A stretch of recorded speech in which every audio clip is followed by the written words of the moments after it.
श्री स्वामी समर्थ। शिवहर शंकर नमामि शंकर शिव शंकर शंभो। हे गिरिजापति भवानी शंकर शिव शंकर शंभो। श्री स्वामी समर्थ। श्री स्वामी समर्थ की पहचान हमारे भाई ने हमसे करवा दी थी। तब हमें श्री स्वामी समर्थ के बारे में सुनकर अंदर बहुत ही अच्छा लगा, जैसे कि किसी अपने के बारे में हमने सब कुछ सुना है ऐसा हमें लगने लगा।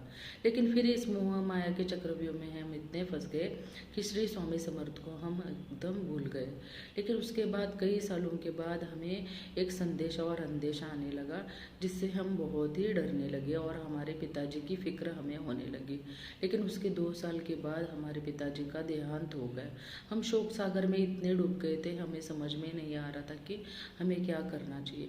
फिर एक बार हमें दृष्टांत आ गया। उस दृष्टांत में हम कहीं तो जा रहे थे और सामने से किसी गाड़ी से एक इंसान उतर रहा था और उसको हम दूर से देख रहे थे। तो हमें लगा कि इस इंसान को हमने कहीं तो देखा है और हम आगे आगे आगे जाने लगे। तब हमें समझ में आने लगा ये तो हमारे स्वामी समर्थ है। मैंने जोर से आवाज़ दी स्वामी, और वो भी हमारी तरफ भागने लगे। हम भी उनकी तरफ भागने लगे और एक दूसरे को गले लगा दिया। तब हमें समझ में आने लगा कि ये यही है जो हमारे भाई ने पहचान करवा दी थी, यही स्वामी समर्थ है। तब हम उनके सीने पे सर रख के बहुत ही रोने लगे और पिताजी के बारे में बताने लगे कि हमारे पिताजी चले गए। तब वो हमारी तरफ देख के बोलने लगे, तेरे देह का बाप गया है लेकिन तेरा हम का बाप और मैं का बाप जिंदा है। और उन्होंने हमें सीने से लगा लिया और सर के ऊपर और हमारे पीठ के ऊपर हाथ रख के वो हमें सहलाने लगे और बोलने लगे, मैं हूँ भिवनों को मी तुझा पाठीशी आहे, ऐसे वो बोलने लगे। फिर हम उनके चरणों में गिर गए और उनको प्रणाम करने लगे और ऊपर उनकी तरफ देखा तो वो बहुत ही लंबे थे।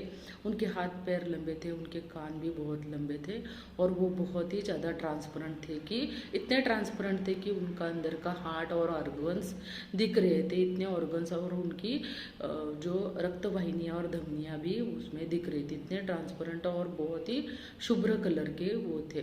तो उनके सीने से फिर से हम लग गए, उन्होंने हमें जोर से पकड़ा, फिर वो दृष्टांत खत्म हो गया। उसके बाद 2 दिन तक हमें वो एहसास होने लगा कि हमने सच में स्वामी समर्थ को गले लगाया था। उसके बाद अभी भी हमें याद है कि वो एहसास क्या था, और उसके बाद हम वो घटना को भूल गए। लेकिन स्वामी समर्थ को हमने बहुत ही याद रखा और हमारे क्षण क्षण में स्वामी समर्थ बस गए और उनका हम ध्यान धारणा करने लगे। फिर उसके बाद धीरे धीरे हम योगा की तरफ बढ़ने लगे। योगा की तरफ बढ़ने के बाद हमारा शरीर शुद्ध होने लगा, हमारी छोटी मोटी बीमारियां हटने लगी और हमारा शरीर प्योर होने लगा।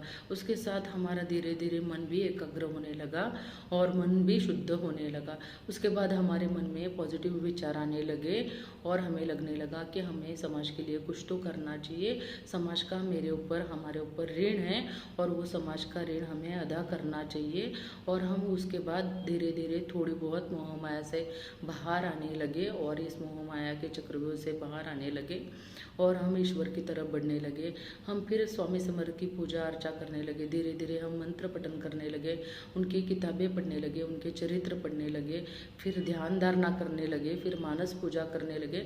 उसके बाद हमें समझ में आने लगा कि हम उस एनर्जी के साथ जुड़ गए जो स्वामी समर्थ की एनर्जी, जिस टाइम हमने उनको गले लगाया था, वो जो एनर्जी हमने फील की थी उस एनर्जी के साथ हम जुड़ गए, ऐसा हमें समझ में आने लगा। और उस एनर्जी के साथ हम जुड़ गए, तब हमें एहसास होने लगा कि हम अलग ही दुनिया में जा रहे हैं और हमें ब्रह्मांड के रहस्य खुलने लगे थे। और ब्रह्मांड के रहस्य इतने खुलने लगे कि गुरु से परब्रह्म तक का प्रवास हमने स्वामी समर्थ ने हमें करवाया था। तो हमारे स्वामी समर्थ हमारे जीवन में गुरु रूप में आए और उन्होंने हमें गुरु से परब्रह्म तक पहुँचाया। वैसे तो हम बहुत ही सिंपल मोह माया में फंसी हुई अंजलि थी, लेकिन हमें कभी पता भी नहीं था कि हम परब्रह्म तक पहुंचेंगे। लेकिन स्वामी समर्थ ने, हमारे गुरु ने परब्रह्म तक हमें पहुंचाया और हमें ईश्वर का सही सही रास्ता दिखाया। तो स्वामी समर्थ अगर हमारे आंखों से नहीं दिखने वाले गुरु है, लेकिन वो सूक्ष्म रूप में हमारे आसपास होते हैं। गुरु केवल आंखों से ही दिखने वाला होना चाहिए, ऐसे नहीं, तो सूक्ष्म रूप में भी गुरु हमारे काम करते हैं। तो मेरे गुरु श्री स्वामी समर्थ को सादर प्रणाम। श्री स्वामी समर्थ।